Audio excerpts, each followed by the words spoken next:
দেশের বাজারে গরু খাসির মাংসের দামে নাজেহাল সাধারণ মানুষ। এই চড়া দামের বিকল্প খুঁজতে সরকার হাতে নিয়েছিল প্রায় ১৩৪ কোটি টাকার এক বিশাল গবেষণা প্রকল্প। লক্ষ্য ছিল দেশে উটপাখি পালন করে মাংসের চাহিদা মেটানো। কিন্তু আফ্রিকা থেকে শখের বসে আনা ২২টি উটপাখির কি দশা হলো দেখুন। ১৫টি উটপাখি জবাই করা হলো আর মারা গেল আরও ৩টি। বর্তমানে BLRI এর এই গবেষণায় বেঁচে আছে মাত্র ৪টি পাখি।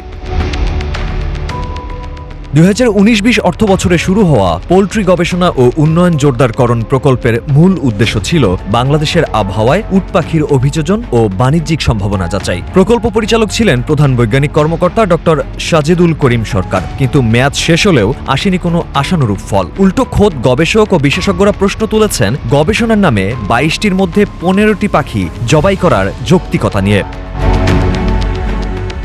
BLRI বলছে মাংসের গুণগত মান যাচাইয়ের জন্য নাকি এই উটপাখির জবাই উৎসব। তবে বন্যপ্রাণী বিশেষজ্ঞরা বলছেন ভিন্ন কথা। দেশীয় নয় এমন প্রাণীকে জোর করে দেশীয় আবহাওয়া মানাতে গিয়ে চলছে এমন নয় ছয়। শুধু উটপাখির মৃত্যুই নয়, এর আগে মোরগ খাওয়া কিংবা কোয়েল পাখির মৃত্যুর তথ্য গোপনেরও অভিযোগ রয়েছে এই প্রতিষ্ঠানের বিরুদ্ধে। এবার এই পুকুর চুরি ও অনিয়ম খতিয়ে দেখতে নড়ে চড়ে বসেছে মৎস্য ও প্রাণী সম্পদ মন্ত্রণালয়। গঠন করা হয়েছে তদন্ত কমিটি। এখন দেখার বিষয় এই ১৩৪ কোটির হরিলুটের বিচার শেষ পর্যন্ত কোথায় গিয়ে ঠেকে।